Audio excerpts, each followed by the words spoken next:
Salut à tous et bienvenue dans ce nouveau stream Made in Momcards. Je suis Kael et je suis accompagné de Axelou. Ouais, salut à tous. On est là pour vous présenter les nouvelles cartes Inferno de la nouvelle extension Héros du Vide qui sort le 28 mai. Dans ce stream, on va vous présenter les monstres Inferno, le nouveau héros Inferno, les fortunes Inferno ainsi que les sorts de deux écoles de magie qui sont feu et primordial. Tu le sens comment pour le moment, Axelou, au niveau des cartes? Bah écoute, de ce que j'ai vu, ça a l'air vraiment prometteur. Et puis on va essayer de vous présenter tout ça de façon à ce que vous ayez une idée de ce qui vous attend. Et puis voilà, en espérant que ça vous plaise. Voilà, tout à fait. On va commencer tout de suite avec le héros Inferno, le tout nouveau héros. Damiria, la mendeuse de la folie. Déjà un artwork qui est quand même génial, Ouais, je ouais, tiens à carrément préciser. canon, ouais. Mm. C'est vraiment abusé ce qu'ils font pour la nouvelle extension, c'est super beau. Deux écoles de magie, donc feu comme on a l'habitude avec Inferno, et école de magie terre. Qu'est-ce que t'en penses? C'est assez bizarre quand même pour le moment. Ouais, bah, personnellement, je trouve que c'est super, super intéressant, surtout d'un point de vue contrôle, parce que ça va permettre de jouer des boucliers de terre, des nuées d'insectes, des tremblements de terre dans des decks infernaux. Donc ça risque de vraiment d'ouvrir beaucoup de portes aux deck builders pour construire des decks vraiment contrôle et très puissants, quoi. C'est clair, ça laisse une place en plus à la haut dans Inferno, il y en avait déjà pas mal. Et là, Ouais, bah, ça s'accentue, c'est vraiment sympa. Et donc on peut voir, c'est un héros qui a un dans chaque jauge, 20 HP, ce qui est normal. Par contre, elle a un sort qui est vachement étonnant pour cette nouvelle extension, qui demande ouais. 6 de ressources. Donc on choisit une carte fortune ou sort ciblé dans la main de l'adversaire on la place, celle-là, toutes celles du même nom dans la main de l'adversaire dans le cimetière. C'est vraiment, C'est c'est du vrai. contrôle lourd. Voilà, c'est du gros contrôle. Ça fait un peu penser à la carte Inferno, l'épique. Ah, j'ai plus le nom. Qui La fait purge vraiment très garant. la purge de Garant exactement. C'est le même type. Et voilà, vraiment pour contrôle, pour empêcher l'adversaire de tirer la bonne carte au bon moment et pouvoir l'utiliser. C'est sympa. C'est sympa, mais c'est vrai que ça reste vraiment cher, donc on verra si les joueurs arrivent à en tirer vraiment quelque chose de vraiment efficace, parce que pour le moment, enfin, je pense que ça sera jouable, mais je sais pas si ce sera vraiment aussi puissant que ce qu'on imagine. Ah, je suis d'accord avec toi, 6 de ressources, ça fait quand même assez mal pour un tour quand même.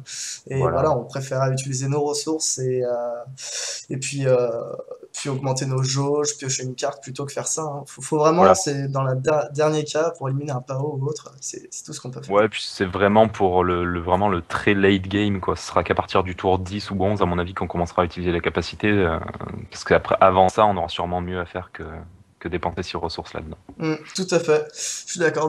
Bah, petit héros sympa, plutôt étonnant, parce que 6 de ressources, c'est Mm. quand même énorme. Bah, on va voir la suite. On passe au monstre maintenant? Allez. Alors, on est parti. Alors, le bouffi des flammes des enfers. Bon gros mob qui demande 2 de ressources et 2 en jauge de magie et un en jauge de force. Elle a des particularités bien marrantes. Qu'est-ce que t'en penses, Axelou?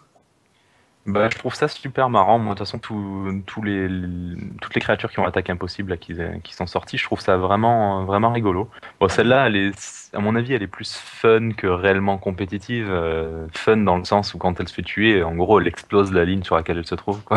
Ouais, c'est vrai que c'est Donc plutôt sympa. On va mettre 4 points de dégâts comme ça d'un coup. voilà, Je pense que c'est bon combo avec Semaine des Morts quand même, hein. ouais, c'est très défensif, c'est sympa, ouais.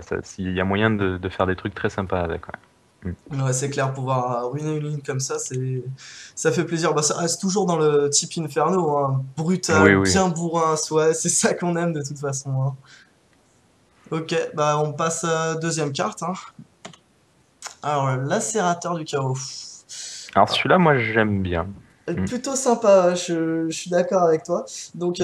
Comme le lacérateur qu'on connaît de base, donc qui demande 2 de ressources, et il fait de la déflagration. Déflagration, on rappelle, c'est quand il attaque, il fait une espèce de boule de feu autour de lui, et selon la valeur de la déflagration, il met autant de points de dégâts. Et là, bah, déflagration 3, bah, ça met 3 points de dégâts à toutes les créatures adjacentes. Sauf que c'est une Voilà. créature de mêlée, et, euh, et ça va très bien avec son deuxième effet. C'est parce que Voilà, si... si elle s'empale. Elle fait défausser une carte. Donc, Exactement. Et ça, c'est bien marrant. Ça fait penser à Bastion un peu la manière de détruire ses propres cartes pour pouvoir arriver à ses fins. ouais. C'est bien fun. Moi, je trouve ça bien fun. T'en penses quoi de ce style de jeu? Ben, personnellement, ce que je trouve vraiment positif, c'est qu'ils rajoutent des créatures qui coûtent seulement 2 de ressources dans Inferno, parce que c'est à mon avis ce qui manque pour qu'on puisse construire des decks vraiment très agressifs. Après, Hmm. le petit hic, c'est le fait qu'il y ait besoin à la fois de un en magie et un en fortune, ce qui veut dire que ça va nous pousser, par exemple, dans un Xorm à monter rapidement la magie si on veut la jouer. Hmm, hmm. Mais bon, après ça, c'est toujours bien d'avoir des créatures à 2 de force pour 2 ressources dans Inferno. Ouais, je Ouais, pense c'est que ce clair. sera jouable. Et puis, ça nous change un peu des succubes, des démons et Tout autres à qui fait, ouais. sont Ouais. toujours très très classiques. Puis il faut Mais, voir que c'est, en plus, elle est magique, hein, donc hmm. il y aura peut-être moyen de faire un thème un peu avec beaucoup de créatures magiques, les succubes, les diablotins, ça, et de jouer la semaine des esprits sauvages en événement pour vraiment taper fort, quoi. Ah, c'est clair, parce que là, avec tous les monstres magiques qu'on a dans l'Inferno, ça en fait un plus et ouf, ça a Ouais, commencé à piquer, hein, mine de rien, avec les esprits sauvages, hein. c'est ça. Donc, ouais, bah, très bonne carte. L'effet est bien sympa. L'effet de défaut, ça fait un peu penser au Diablotin ou Bah, l'espèce de manoir hanté. ouais. Bah, le petit problème, c'est que quand on va taper un mêlé et que qu'on va pas le tuer en un coup, on va perdre la bête immédiatement. Mais bon, ça peut quand même être sympa d'avoir un drop à 2 en plus, quoi. Tout à fait. Ah, pour le moment, c'est bien sympa tout ce qui se passe Inferno. Franchement. Ah, rôdeur dans les ténèbres. C'est la carte que je trouve la moins intéressante d'Inferno de tout ce que j'ai pu voir dans la nouvelle extension. Bah, Ouais. je te laisse la présenter, voir ce que t'en Ouais, je suis penses. entièrement d'accord avec toi. Donc, c'est de nouveau une créature à 2 de force pour 2 de ressources, mais le gros point négatif, c'est qu'il faut monter sa force à 4 pour pouvoir la jouer. Mm, mm. Donc ça veut dire que en aucun cas on pourra la jouer dans les premiers tours, même si on commence pas, ou enfin c'est toujours très compliqué de la jouer. Bon, par contre, le truc c'est que elle a peur 3, donc peur c'est une nouvelle capacité qu'on va découvrir avec vous. Donc c'est que cette créature, donc elle a peur 3, ça veut dire qu'elle peut pas se faire attaquer par une créature dont le niveau de force requis est de 3 ou moins. Donc c'est quand même une capacité vraiment défensive. Donc c'est comme ça qu'il faut le voir, à mon avis. Et donc la capacité en elle-même, je la trouve très intéressante, Mm, mm. mais cette créature, je trouve qu'elle est, enfin, 4 de force requis, c'est à mon avis un peu excessif. Ouais, tout à fait. Je trouve que c'est dommage. 2 de ressources et 4 de force, c'est assez bizarre. Mais bon, en même temps, avec le Peur 3, on peut s'y attendre. Oui, oui, Et c'est un concept qui est vachement intéressant, qui amène encore vers le late game, je trouve, puisque le tout à port fait, 3, ouais. bon bah voilà, on peut pas l'attaquer du tout. Et ça rentre bien dans le concept qu'on peut retrouver dans la nouvelle extension qui est du wall, donc de jouer très défensif. Bah là, c'est la même chose, on l'empêche d'attaquer, donc la défense Exactement. suprême. C'est vraiment une créature qu'on va jouer dans les decks quand on veut vraiment faire durer la partie, quoi, pour bloquer l'adversaire. Donc c'est vrai que c'est intéressant dans ce sens-là, quoi. Tout à fait. Mais bon, 4 de force, hein, on est bien déçus de ça, mais bon, on verra pour les On prochaines cartes. verra Moi, si je ça trouve vaut, que pour ouais. le moment, on a quand même de belles cartes, et c'est pas fini, c'est pas fini. On passe tout de suite au prophète du chaos, ou la prophète du chaos, vu un peu l'allure de la carte. Alors, 2 de force et 2 de fortune pour l'invoquer, ce que je trouve ça assez bizarre. Alors, c'est un tireur immunisé à la riposte. Et 2-0-3 pour un 3, bon bah, on s'attend quand même à un effet de dingue pour ces stats assez minables. Et ben, au début du tour de chaque joueur, si le joueur a plus de 6 cartes en main, il doit se défausser de ses cartes jusqu'à en avoir 6 dans la main. Ça ruine un peu la tour de l'oubli, c'est l'avantage. Ça massacre complètement tous les jeux type Ariane Control et tous les OTK, quoi, hein, globalement. Tous Ouais, les c'est jeux clair. qui vont vraiment essayer de one-shot, c'est plus possible une fois que cette créature est sur le terrain, quoi. Voilà, c'est clair, on peut plus stocker les cartes en main, c'est fini. On est Mm. limité à 6 et ben voilà, et même si nous-mêmes on joue contre un OTK et on est limité à 6, bah justement la tour de l'oubli ne nous tue pas. Et si c'est une Ariana, elle a pas assez de cartes en main pour pouvoir nous tuer. Bref, c'est le rêve, c'est parfait. Et elle a un autre effet, c'est que si elle quitte le champ de bataille pendant le tour de l'adversaire, bah il se défausse une carte. Donc, Ouais, voilà. donc dans tous les cas, c'est une créature qui va permettre de faire du card advantage quoi qu'il se passe.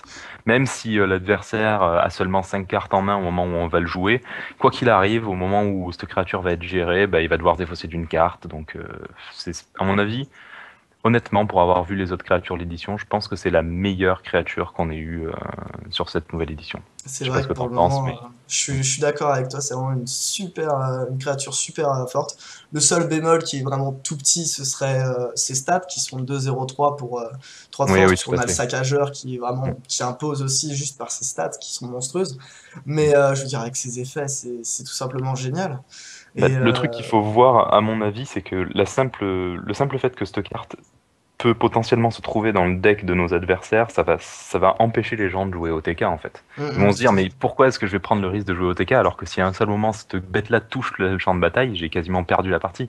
Enfin, Ouais, pas c'est perdu la clair. partie, mais enfin, ça me met vraiment les bâtons dans les roues. Donc c'est ça qui la rend vraiment très très forte, je pense. Tout Même à si elle fait. n'est pas jouée dans toutes les listes, les gens vont en avoir tellement peur que ça risque de bloquer les gens au Ouais, niveau c'est OTK. clair. Juste avoir peur de cette carte, ça nous empêche de jouer au TK. Bah là, c'est ça, c'est ce qui va se produire, je pense, prochainement avec l'extension.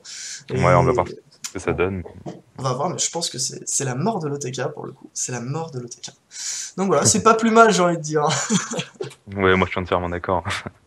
Après, c'est vrai que OTK, ça laissait quand même l'opportunité de jouer des decks différents, des decks Mm. uniquement constitués de créatures. Mais bon, c'est tellement désagréable de rien pouvoir faire pendant toute une partie C'est clair, de 30 on AFK, minutes. on fait fin de tour, on clique pour le fin de tour quand il y a une prison. Voilà, on va chercher son café, on attend, et puis après on dit bon bah défaite, bah tant pis, hein, je passe à la prochaine game, et encore un OTK. Donc voilà, c'est un peu horrible, mais c'est vrai qu'il faut changer un peu de style de jeu. Et l'extension est là pour ça, donc ça fait vraiment plaisir. On Tout passe à à fait. la prochaine carte. Allez. Alors, l'arbitre du vide. Je te laisse la présenter. Alors, c'est une carte qui requiert 3 de force et 2 de magie pour être jouée et 4 de ressources. Donc c'est une 2-1-4 tireuse magique. Donc elle est naturellement immunisée à la riposte, comme quasiment tous les tireurs. Ensuite, le truc très intéressant, c'est que elle a canalisation de la magie 2. Ce qui veut dire que, en gros, au moment où elle va arriver sur le champ de bataille, généralement, on va être au moins à 4 de magie. Mm. Ce qui veut dire que ça permet de lancer des boules de feu sans avoir à monter sa magie tant que cette créature est sur le board. Donc ça la rend quand même intéressante, je pense. Ouais, ça c'est fou, quoi. Ça c'est Mm. fou. Après, la deuxième capacité peut être vraiment, vraiment embêtante pour les adversaires aussi, parce Mm. que elle dit que les joueurs ne peuvent pas piocher de cartes en dehors de leur phase de ravitaillement, c'est-à-dire au début de leur tour. Donc en gros, ça empêche les gens d'utiliser la capacité de leur héros pour piocher, ça empêche toutes les fortunes qui permettent de piocher des cartes, etc. Ben, ce sera plus possible. Ouais, Donc c'est clair. c'est quand même vraiment sympa, quoi. Ça change en fait beaucoup des cartes qu'on a l'habitude de voir. Bah, tous les feux de camp vont y passer déjà, on pourra plus piocher. Et, comme tu disais si bien, le héros ne pourra plus permettre de piocher en dehors de la phase de ravitaillement. Et sachant qu'en late game, on joue vachement là-dessus pour pouvoir Tout à fait, ouais. garder un Mm. bon card advantage pour ne pas se laisser aller. Et ben là, on sort un arbitre du vide et c'est parfait pour le Mm. mid-late game, c'est super. On arrive middle game, on arrive avec une boule de feu et late game, l'autre ne peut plus piocher, donc on prend l'avantage. C'est vraiment super et Oui, puis c'était vraiment quelque chose dont Inferno a besoin. C'est-à-dire qu'Inferno, on a tendance à vraiment vider sa main très rapidement et mm, enfin, prendre le contrôle du terrain globalement très rapidement par rapport aux adversaires. Et là, ça permet vraiment d'empêcher l'autre de reprendre l'avantage sur la partie. Je pense une fois que cette carte est sur le terrain, ça peut vraiment bloquer quoi. Si elle n'est pas gérée rapidement, ça peut poser de gros soucis au niveau card advantage. c'est clair, on le met sur le même pied que nous quand on joue Inferno. Et bah lui, il C'est peut ça. rien faire puisqu'il n'a pas sorti son rush. Et lui, il aimerait piocher pour pouvoir faire ses combos. Et bah non, c'est pas possible. Et vraiment une très grosse carte, hein, franchement, de cette extension. Voilà, le même bémol que la dernière, bah, C'est ses 2, 1, stats. Ouais. 4, les stats. Mm. Bon, ils ont, en même temps, Inferno, on est déjà bien loti au niveau des stats Voilà, avec c'est tout ce ça à qu'on mon avait. avis. Donc là, faire un petit équilibre, c'est pas plus mal. Et les effets sont vraiment géniaux, quoi. Puis toujours C'est vraiment pareil, fantastique. le fait qu'elle soit magique, ça permet encore une fois de bénéficier de la semaine des esprits sauvages. Donc ils ont vraiment essayé Quand les créatures avaient des stats assez moindres, ils ont essayé de les mettre magiques pour faire en sorte qu'on puisse en bénéficier des events ou des choses comme ça pour les booster un peu, quoi. Ouais, c'est clair, c'est clair. Et bah c'est du joli pour le moment les monstres. Donc on passe à la carte suivante. Là c'est un peu déçu de la Ouais, carte. C'est c'est le moins qu'on puisse dire.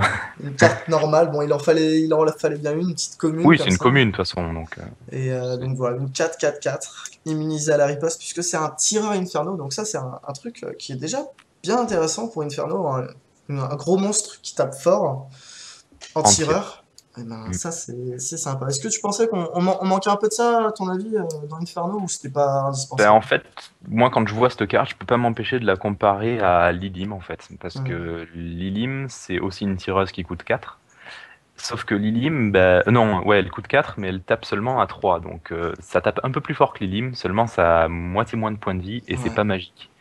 Donc, enfin, globalement, je pense que quand les joueurs vont se prendre ça en phase 2, ils vont avoir beaucoup moins de soucis à le gérer que quand ils prennent une Lily, mais qu'ils savent qu'ils vont devoir empaler deux créatures dessus, ou utiliser des sorts, etc., quoi. Ouais, c'est Donc je clair. pense que ce sera quand même, ça pourra pas remplacer Lily, cette créature. Parce que la Lilime, le problème, c'est que quand on la voit, bah, elle a 8 HP. Et bah, Voilà, qu'est-ce qu'on c'est fait? On va la portail foyer, on va faire quelque chose. Il faut plus qu'elle soit sur le board, puisque sinon, on va falloir l'attaquer pendant 500 ans. Et l'autre, il pourra se développer et bah, on se sentira perdu. Il aura pris des tours d'avance sur nous. Et voilà. Alors que cette carte-là, bah, on la détruit en un tour, deux tours. C'est très rapide à faire. Donc voilà. oui, puis je pense que le point de force gagné ne justifie pas les 4 points de vie perdus, en fait, Ah, tout c'est simplement. clair. Ça vaut pas du tout le change. Je pense que ça vaut pas du tout le change. Bon, Mais après, bon. Lily, mais elle a que un de riposte. Elle a 4 Hmm. de riposte. Mais bon, en même temps, très souvent, quand elle va se faire taper, elle va se faire one-shot, cette créature. Donc, je sais pas. Ce Je sera pense soit que, du immune riposte, soit du one shot. Donc, encore une ouais, fois, donc, c'est défensif, mais ça n'a pas assez de points de vie pour être réellement efficace en hmm. défense. Donc, je sais pas. On verra bien, mais je pense Le que ce temps sera nous le pas trop dira, ouais. joué. Voilà, le temps nous dira quand l'extension sortira. On verra les gros joueurs comment ils joueront, s'ils mettront cette carte ou pas. Peut-être qu'au final, elle sera très intéressante, très utile, puisqu'un tireur à 4 ça reste tout de Oui, même très voilà, ça reste impressionnant. On quand a même juste solide. la Lilim, donc faudra voir, faudra voir. On passe à la carte suivante. Ah, je te laisse la présenter. C'est un joli effet. Ouais, ben moi je trouve que c'est une des cartes qui me plaît vraiment le plus en Inferno dans le sens où c'est une carte vraiment très fun. Donc il faut voir que c'est une carte qui coûte 5 ressources et 5 de force pour être posée sur le champ de bataille.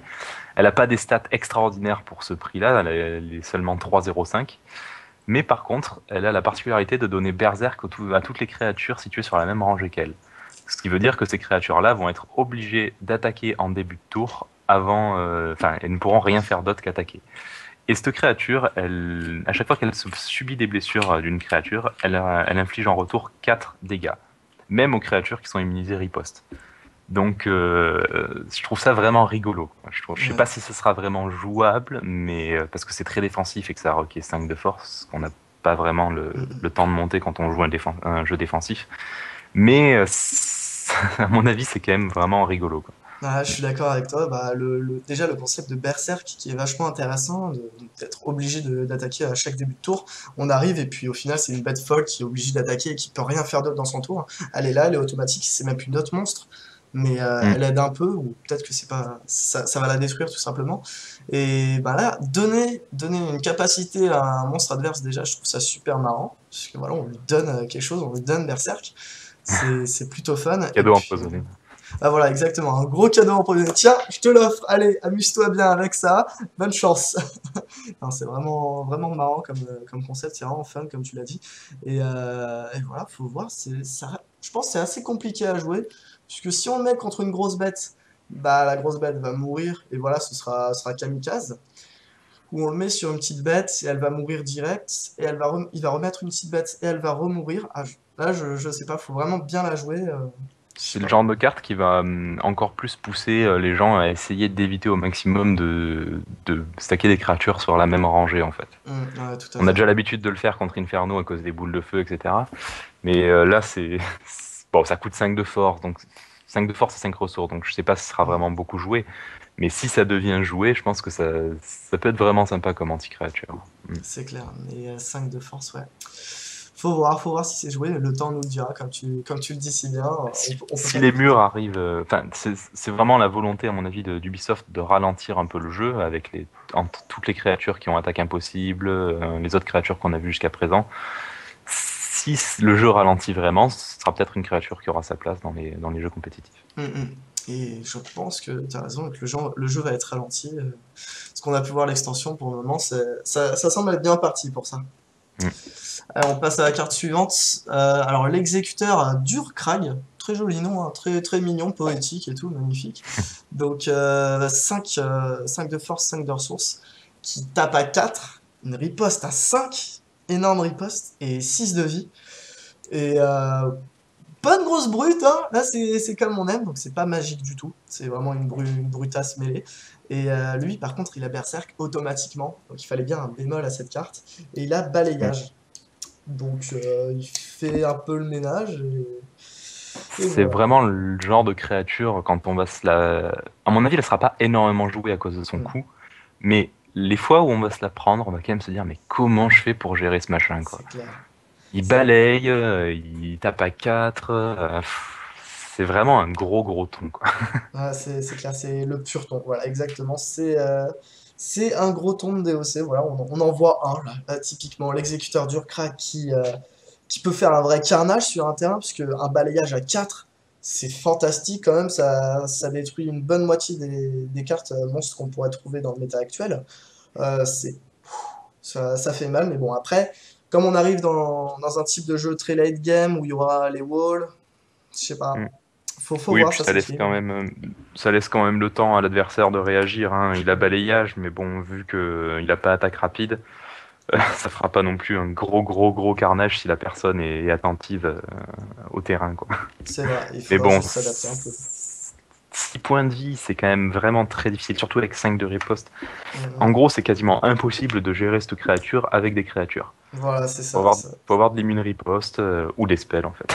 Ah, voilà, c'est ça, va falloir le gérer autrement, puisque sinon, en carte d'advantage, bah, on va se faire bouffer, hein, c'est Ouais, assez voilà. moche, puisque ça, moi je pense que c'est une vraie machine à carte d'advantage. Même si c'est Berserk et qu'elle est obligée d'attaquer tout le temps, donc l'adversaire peut s'adapter, ça reste une grosse machine. Balayage à 4 moi ça. Waouh! C'est puissant quand même, hein. Ouais, ouais. Donc voilà, un bon gros ton. Passe à la carte suivante. Alors là, on passe aux fortunes d'ailleurs. Donc la chambre de Démentia, bah, de Démentia d'ailleurs, je pense, je ne sais pas comment on la prononce, je la prononce Démentia puisque c'est un peu plus classe. Ouais. Alors qu'est-ce que t'en penses toi Axelou? Bah, c'est une carte qui fait vraiment penser à une carte une fortune qui existe déjà en Inferno, la fortune persistante qui dure un tour, qui dit que à chaque fois que l'adversaire joue une carte, il est obligé de se défausser d'une carte. Hmm, Sauf que là, ça coûte un de moins et ça requiert un de destiné en moins. Et par contre, il faut choisir un type créature, sort ou fortune, et c'est seulement si l'adversaire joue une de ces cartes qu'il va être amené à se défausser. Donc, je sais pas trop quoi en penser en fait. Je sais pas si le coût un peu moins cher de cette carte va réellement la rendre aussi efficace que la carte qui y ressemble beaucoup dans l'édition de base. c'est clair, je suis d'accord, ça peut être sympa, mais après ça fait du un pour un au card advantage, donc on se défausse une carte, il se défausse une carte. Après lui évidemment la carte serait plus utile puisque nous elle sert à ça justement cette carte, c'est défausser la carte de l'adversaire. Autant si c'est au début de partie avec un de ressources, un de fortune, donc on sait que le mec en face va jouer un monstre. Généralement, il va jouer un monstre. Et bah, s'il joue un monstre, il se défausse d'une carte. Et s'il préfère ne pas se défausser, il joue pas de monstre. Et on prend l'avantage sur le terrain. Ouais. Au niveau du mind game, ça peut être pas mal, mais ouais, je reste perplexe comme toi. Il faudrait voir. Il faudra voir. Alors, fortune suivante, jugement du vide. Alors là, c'est Ça, c'est très vraiment intéressant. du brut, c'est du brutal, du méchant. 2 de ressources et 2 de fortune. Donc on arrive et on bannit toutes les cartes de tous les cimetières. Alors, le système de bannissement. C'est un système qui est pas trop utilisé pour le moment dans DOC, hein. Et bah, ça va commencer à arriver. C'est simple, on prend le cimetière et en fait c'est comme si les cartes bannies c'était un deuxième cimetière, sauf qu'on peut pas interagir avec. Vraiment, vraiment pas du tout. Voilà, on peut plus rien faire avec. Et donc voilà, on arrive, et par exemple, si on joue contre un nécro et qu'on interagit avec son cimetière de cette manière, on utilise le jugement du vide, bah là, il pourra pas utiliser son cimetière comme il le veut pour pouvoir faire rouler un peu son deck, pour pouvoir l'utiliser. Et là, Oui, tous ça les peut nécros et l'handicaper. tout. Mm. Mm, mm.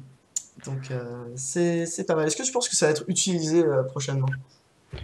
Honnêtement, je pense que c'est pas une carte qui a encore sa place dans le méta actuel, mais c'est une carte qui a un énorme potentiel dans le futur. En fait, plus on va augmenter le nombre de cartes avec les extensions qui arriveront par la suite, plus on risque d'avoir des interactions avec le cimetière. Du coup, plus cette carte aura sa place dans les jeux. Donc dans le metagame actuel, je pense pas qu'on en ait réellement besoin. Mm. Par contre, si on veut vraiment gérer des decks nécromanciens, réanimation, vraiment très lourds comme il risque d'y avoir, ça peut devenir vraiment très intéressant. Ouais, c'est clair, je suis tout à fait d'accord avec toi, parce qu'il n'y a pas encore énormément de cartes qui utilisent les cimetières, il y en a quelques-unes, mais c'est encore très timide pour le moment dans le méta actuel, donc on verra bien Euh, pour la suite. Cette carte, c'est vraiment une carte pour ceux qui ont l'habitude des jeux de cartes comme Magic ou Yu-Gi-Oh! Qui a sa place dans des side decks en fait. Donc on Exactement. a vu dans les tournois qu'on a organisés, notamment enfin, les tournois fun, les tournois Momcard et tout, que souvent on pouvait modifier notre deck entre deux parties contre le même joueur, ce qui fait que quand on voit vraiment à quoi ressemble le jeu de l'adversaire et sa stratégie, eh ben, c'est le genre de carte qu'on va pouvoir rentrer pour essayer de gérer certaines stratégies en particulier. Ouais, c'est clair. Là, par exemple, si on tombe contre un mec qui joue vachement avec son cimetière, on se fait ruiner la première partie. Bah là, on va se dire, bah la deuxième, je vais te détruire totalement. C'est simple, je vais Voilà, sortir un jugement du vide. Et là, tu vas être éclaté. Et c'est même pas une unique, donc on pourra la mettre 4 fois dans le deck. voilà, Ce ouais, serait tout à vraiment fait. parfait. En side deck, c'est vraiment la carte de side parfaite. Je suis d'accord avec ça. Ouais. Alors, la prochaine carte, à couloir de l'inertie. Qu'est-ce Très que bel tu artwork. penses ouais, l'artwork est pas mal, franchement, au niveau de l'artwork, je suis Bah, de toute façon, agréable. ils font un boulot incroyable à ce C'est niveau-là, je clair. trouve. C'est vraiment impressionnant, je sais pas comment ils arrivent à faire ça. Moi, je dessine un bonhomme en bâton, il est à moitié déjà, j'arrive pas à tout dessiner, donc quand je vois ça, je trouve ça vraiment impressionnant et vraiment chapeau pour ces artworks qui sont vraiment magnifiques. Et Donc, pour la carte en elle-même, je trouve que le fait que ça dure qu'un seul tour, c'est vraiment pas extraordinaire, dans le sens où on va empêcher de piocher l'adversaire en dehors de sa phase de ravitaillement, mais que pendant un tour. Donc il faut vraiment le faire au bon moment pour que ça ait un effet réellement positif. Ça va souvent être une carte qui, à mon avis, si on la joue, va pas servir à grand-chose. Donc faut vraiment voir ce qu'on peut en faire, quoi. c'est clair, encore, ça aurait été une fortune en continu, ça aurait été parfait, ça aurait été vraiment Oui, génial, voilà, on là, aurait ça aurait été augmenté de vraiment rareté. fort. Mm. Et là, pour le coup, un tour où tu lui dis tu ne pioches pas. C'est pas, peut-être plus tard, encore une fois, mais même là, je pense que plus tard dans le metagame, ce sera pas très intéressant. Encore, si on arrive, si on joue un deck défausse, genre avec Garant défausse peut-être, bah, on voit que le mec n'a plus rien en main, on peut lui jouer ça au prochain tour pour l'achever, mais là, c'est vraiment super situationnel. C'est déjà Oui, jouer puis avec ce deck et puis après trouver le bon moment pour le faire. c'est vraiment une carte qui va aider à gagner des parties qu'on a déjà gagnées en fait. Ouais, c'est ça, C'est un exactement. peu de l'overkill en fait ce genre de carte parce que en gros au moment où on va le jouer on va dire ah tu pourras plus faire de card advantage mais si la personne est déjà en train de se dire bon il faut que je pioche pour m'en sortir c'est elle est déjà très mal quoi donc c'est pas la peine de rajouter ça pour gagner enfin à mon sens quoi Mm, c'est mm. c'est un peu overkill. Ouais, je suis d'accord avec toi, c'est pas très utile de faire de l'overkill puisque bah, ça sert à rien dans DOC et puis dans tous les jeux ça sert à rien de faire de l'overkill et ouais bah, c'est dommage en magie en fortune continue ça aurait été parfait mais ce n'est pas le Tout à cas fait. tant pis. Donc on passe à la prochaine carte à faille du peut-être elle te plaira plus cette carte puisque en même temps c'était pas très compliqué comparé à la carte qu'on avait juste avant. Alors 3 de fortune et un coût de 5 de ressources. Déjà, c'est Ouais. assez moche, je sais pas ce que t'en penses, même pour les faits. C'est vraiment vraiment très très cher. Mm, Et en plus, enfin, c'est moins fort qu'une purge de Garant, en fait. On va la comparer à la purge de Garant parce que c'est un effet qui ressemble énormément. Donc, on va regarder la main de l'adversaire et on va placer une carte de sa main dans son cimetière. Si je dis pas de bêtises, oui, c'est ça. Et on va détruire toutes les cartes qui ont le même nom et retirer en gros de son deck toutes les cartes qui ont le même nom et les mettre dans le cimetière. C'est une purge de garant en moins fort. Parce que quand mm, on joue une mm. purge de garant, on cible vraiment une carte en particulier pour détruire une stratégie. Par exemple, enlever le PAO pour vraiment pas se faire surprendre, ou enlever la combo d'un mec d'un OTK pour pas qu'il puisse nous tuer. Là, il faut que la carte soit dans la main du mec, sinon on va rien pouvoir en faire. Mm, mm. Par contre, si on tombe contre un deck créature et qu'on retire une créature que le mec a en 2 exemplaires sur la table, ben voilà, là ça va faire, ça va faire très mal. Mais Ouais. bon, je sais pas si ça justifie 5 de ressources. 5 de ressources, je trouve que faut vraiment des choses très très ouf pour pouvoir justifier un coup comme ça, genre prison ou autre. Là, Ouais. ça justifie totalement. Et là, en l'occurrence, je sais pas, 4 là, ce serait légitime, ce serait une bonne carte. 5 peut-être que ça va être joué, qui sait? Je Ouais, sais pas, ça dépend. je pense qu'on en rencontrera, mais je sais pas si ça fera partie des decks vraiment, vraiment très compétitifs. Mm. C'est clair, je suis d'accord. Je pense que c'est trop long. Enfin, c'est beaucoup trop lent comme carte. Et même si le metagame va être ralenti, on va jouer plus vers le late game maintenant.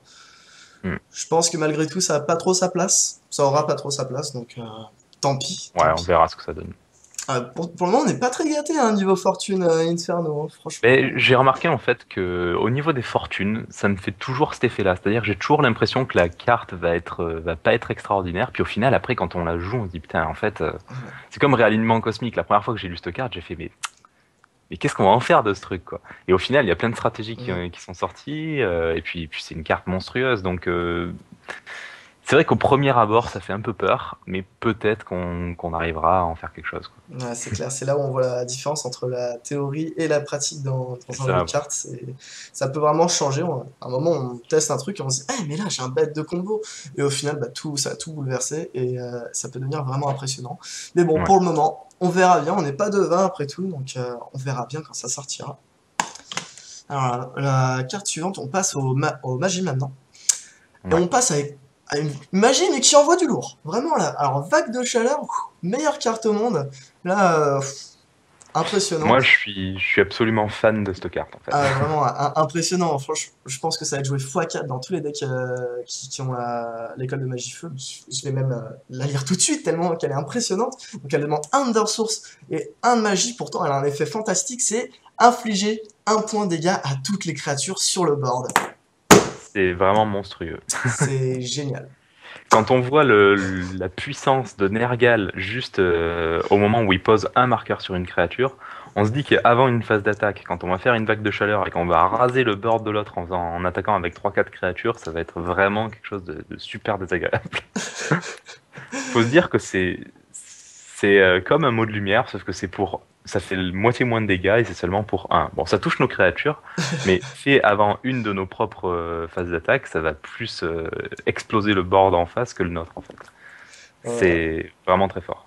Mm. C'est impressionnant comme carte, impressionnant. Donc, voilà, vague de chaleur, je sais pas si ça va être vraiment très très joué hein, là pour le coup, puisque ça fait mal ça nous fait mal. On met des cartes, on est en Inferno généralement, puisque feu, bon, bah, moi je pense que tous les héros Inferno ont feu, parce que Bélias n'est pas un héros Inferno pour moi. Voilà, je tiens à préciser, je préfère l'exclure de cette catégorie. Et bah ouais, généralement on a nos gros tons. Et puis voilà, ça nous fait mal, c'est dommage. Mais bon, voilà, un point de dégâts à toutes les créatures, c'est fun, fallait le sortir, et ben là ça a été fait. Vague de chaleur, voilà. Alors, Rage enflammée. Je te laisse présenter la carte, puisqu'elle a encore Ouais. le berserk dedans. C'est... Alors moi, enfin souvent les sorts persistants, j'ai un peu du mal avec, surtout ceux qui enchantent les créatures, parce que c'est une source de card disadvantage. C'est-à-dire que si jamais on pose ça sur une de nos créatures pour l'améliorer, et qu'ensuite on se fait tuer notre créature, ben, on aura perdu deux cartes alors que l'adversaire en aura perdu qu'une. Absolument. Donc pour les sorts persistants, les enchantements de créatures, j'ai un peu du mal. Sauf que là, ce qui est rigolo, c'est que comme ça donne Berserk et plus un de force, on peut imaginer des situations où ça va être avantageux de le poser sur des créatures adverses. Parce Exactement. que ben, on peut vouloir essayer de bloquer une créature en particulier sur une ligne pour qu'elle se prenne de la riposte, etc. Donc je sais pas trop quoi penser de ce sort. Vraiment, le temps nous dira si c'est fort ou non. Mais en tout cas, je pense que ça a plus de potentiel que certains autres enchantements de créatures. Je suis d'accord, je pense que ça peut être vraiment fun déjà. Puisque, Mm. comme tu l'as dit, la poser sur un adversaire pour lui dire, toi, ton monstre, tu le contrôles plus, il va attaquer comme un gros bourrin, il pourra rien faire d'autre. Bah, c'est quand même fun, tu lui retires quelque chose de son deck. Puis voilà, il suffit juste que ce soit un monstre qui soit totalement nul, il faut qu'il attaque beaucoup de fois. Et, et là, il se prend une riposte. Bah voilà, bah, il se prend une riposte, il meurt. Et typiquement, ça peut être vachement fun à jouer, je pense. Et Ouais. Ouais. puis voilà, Berserk, Puis dans ça les reste un peu situations fun à jouer. où on a envie de vraiment mettre la pression à l'adversaire, ça peut être sympa de booster une créature. Donc c'est assez polyvalent, quoi. Tout à fait. Donc on peut l'utiliser d'un côté ou ou de l'autre côté. Ça peut être foufou. Je suis d'accord. Alors on passe à une nouvelle carte magie. Je te laisse présenter la carte ultime, la magnifique. Ouais, je Vas-y. pense ça fait partie. Alors, dans cette extension, on a le bonheur, enfin le bonheur ou le, je sais pas trop comment le qualifier, Ça dépend si tu meurs ou d'avoir pas. les premiers sorts uniques, en fait. Donc, c'est des sorts qui sont tellement forts, au final, pour la plupart, qu'ils ont dit c'est pas possible qu'ils jouent ça en x4 dans des decks, ça va tellement pourrir le metagame qu'on peut pas laisser ça faire, se passer comme ça. Du coup, bah, ils ont inventé ça, quoi, les sorts uniques qui sont vraiment qui vont changer des parties, quoi, en fait. En un sort, tu retournes la game, quoi. Alors, celui-là en particulier, il coûte 4 de ressources et requiert 3 magies pour être joué. Donc, en gros, c'est un peu plus facile à caster qu'une boule de feu. Euh, et en gros, ça inflige à toutes les créatures des dégâts équivalents au double de notre niveau de magie. Donc, si on considère qu'on le joue le plus tôt possible et qu'on a seulement 3 de magie, ça veut dire que pour 4, on va infliger au moins 6 blessures à toutes les créatures qui sont sur le terrain. Donc, Le truc à peine bourrin, quoi. voilà, C'est fantastique. c'est un Armageddon. Faut se dire que si on est à 5 de magie, pour 4 ça fait le même effet qu'un Armageddon. Donc Exactement, c'est ça. c'est c'est totalement monstrueux et heureusement que c'est unique. C'est clair. Il suffirait juste de sortir l'arbitre du vide, hein, donc la carte qu'on a vue tout à l'heure qui fait canalisation de magie fois en deux. Et, euh, Ouais. et puis voilà, hein, ça arrive, ça défonce tout, on ruine le terrain. Il suffit juste qu'on soit en désavantage. Et puis là, on top deck, on se dit, tiens, je vais piocher une carte, ce sera mon dernier espoir. Et là, on pioche la flamme interdite. On est à 4 Ouais. de magie puisqu'on a claqué toutes nos boules de feu. Et là, bah, liquidation du terrain, retour au card advantage puisqu'on fait du plus, on pourra faire Ah du bah oui, plus là. 4. Enfin, monstrueux. C'est une machine à card advantage. Et oui. Oui, puis du fait qu'ils ont sorti ces sorts uniques, ils ont sorti vraiment beaucoup de cartes qui permettent de récupérer ces sorts uniques ou une carte en particulier de notre bibliothèque et de la mettre au-dessus. Dans l'édition, il y a Mm, vraiment de quoi aller chercher ces sorts-là pour les jouer, quoi. Donc mm. vraiment une carte avec un avenir certain. Ah, c'est clair. Moi, je pense qu'on va l'avoir dans tous les decks, tous les decks qui peuvent Globalement, utiliser du feu, hein. ouais, tous les decks qui jouent de la magie, donc qui montent au moins à 3 ou 4 de magie, je pense qu'ils joueront les sorts uniques qui seront à leur disposition, en fait, quels qu'ils soient, parce que ils ont tous un effet complètement broken, à mon sens, et voilà, Mm, quoi. mm. C'est du nimp Nawak, là, franchement. Cette Ouais. carte, c'est brutal. Et je sais on n'a pas trop l'occasion de commenter Necro, mais cette carte-là, c'est vraiment très très fort, étant donné qu'on va avoir un premier héros Necro qui sera capable de jouer feu. Du coup, c'est une carte qu'on va pouvoir jouer dans Necro, qu'on va pouvoir aller récupérer dans sa bibliothèque pour la caster. Puis par la suite, on va se dire, bah tiens, je vais la récupérer de mon cimetière. Puis je vais encore la récupérer de mon cimetière. On va pouvoir la jouer peut-être 2, 3, 4 fois dans la même partie. Enfin, c'est vraiment, vraiment une carte monstrueuse. Necro, le nouvel Inferno, peut-être. Ça peut être vraiment du gros n'importe quoi, puisque cette carte, c'est. Voilà, quand ils ont fait ça, Ouais, ils ouais, se sont bah, déchaînés là pour le coup, hein. J'aime beaucoup, j'aime beaucoup. Allez, on passe à la carte suivante, on va être un peu déçu du coup. On passe au primordial maintenant, puisqu'on était sur les magies de feu. Et on passe aux magies primordiales. Alors, rappel mineur. Donc une carte qui demande 3 de ressources et 3 en jauge de magie. C'est une instantanée, pas une persistante. Et l'effet, c'est la carte de fortune ou de sort persistant ciblé retourne dans la main de son propriétaire. ouais. Voilà, tout est dit. On a déjà dit que c'était la fin de l'OTK. Là, c'est encore plus la fin de l'OTK, puisque les hôtels des ombres, c'est mort. Les boucliers de pierre, c'est mort. Et encore beaucoup de cartes de ce type-là Bah, vont mourir. je suis dans un sens d'accord avec toi et dans l'autre pas trop parce que c'est une carte que enfin j'ai trouvé une première combo avec cette carte qui m'a l'air vraiment monstrueuse. C'est que si on joue un trône, on peut se le renvoyer dans la main et pouvoir jouer des fortunes derrière trône. Donc si tu prends un héros par exemple Light, enfin Haven, tu vas pouvoir recommencer à faire je fais un trône. Pour 3, je renvoie mon trône dans ma main, donc maintenant je peux rejouer des fortunes. Bah, prison. Donc Ah ouais, j'avoue. c'est vraiment, à mon avis, une carte qui a un double effet. Donc moi, le seul truc qui me gêne par rapport à cette carte, c'est que c'est primordial et que ça gère des fortunes et des sorts. Donc c'est comme d'hab, il y a que la magie du primordial qui permet de gérer des fortunes et des sorts. Donc effectivement, pour contrer OTK, il va falloir de nouveau, enfin comme d'habitude, avoir jouer primordial pour être vraiment efficace. Mm, Par contre, le fait que tu puisses à la fois gérer les sorts et les fortunes, ça la rend quand même vraiment plus forte que les autres qu'on connaissait, quoi. C'est plus fort qu'un vol de sort, ça permet de gérer Hôtel des Ombres. Et c'est plus fort que la simple fortune Havre qui permettrait de gérer que les fortunes. Donc c'est très polyvalent. Et en plus, comme je disais avant, je pense que ça a un réel potentiel pour faire des trônes. Je me renvoie mon trône dans la main pour pouvoir le rejouer plus tard et je peux jouer une fortune. Puis bah tiens, je vais jouer Terre dévastée, ce qui fait que tu peux pas jouer de créature. Je pense que ça va vraiment être. Si OTK arrive à survivre à cette édition anti-OTK, je pense que ce sera grâce à cette carte. mm. Ouais, je pense aussi, c'est pas con du tout comme combo, et ça peut être vachement, vachement utile dans ce sens-là, tant bien que dans l'autre sens. Voilà, c'est double effet. Pour la même Ouais. catégorie, c'est un double effet, ça peut être bien et pas bien. Donc voilà, on verra bien, wait and see, c'est tout ce que je peux dire. On verra pour la sortie. Ah, Courbe Destin. Alors, comment dire? Courbe Destin, on a une courbe magie. Donc, courbe magie, on connaît tous ça. Surtout que là, on présente Inferno. On n'aime pas généralement jouer contre des gens qui jouent courbe magie. Ouais, Voilà. c'est une des cartes les plus désagréables quoi, que l'on puisse rencontrer. Surtout si vous avez eu l'occasion de jouer Ariane et de vous faire piquer vos propres bêtes avec vos propres sorts. Donc, Ça, c'est- courbe destin, ma foi, c'est à peu près aussi intéressant qu'une courbe magie dans le sens où on va pouvoir jouer gratuitement des fortunes de la main de l'adversaire.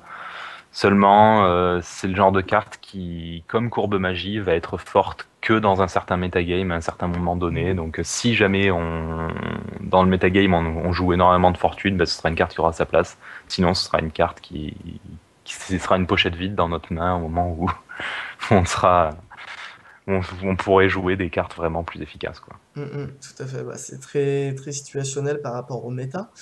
Euh, Auparavant, quand on avait prison et autres, vraiment le metagame prison, là on aurait pu sortir ça, Ah ça oui, aurait pu être ouais, ouais. vraiment impressionnant. Courbe destin, hop là, bah, prison, c'est toi qui te prends ta propre prison. Ça fait le shérif qui se fait prendre dans son propre jeu. Et bah là c'est plus trop utile, je pense, dans le metagame qui va arriver. Mais qui On verra sait, ce que peut-être ça donne. dans un petit moment, bah, Oui, t'auras c'est une des. carte qui a énormément de potentiel.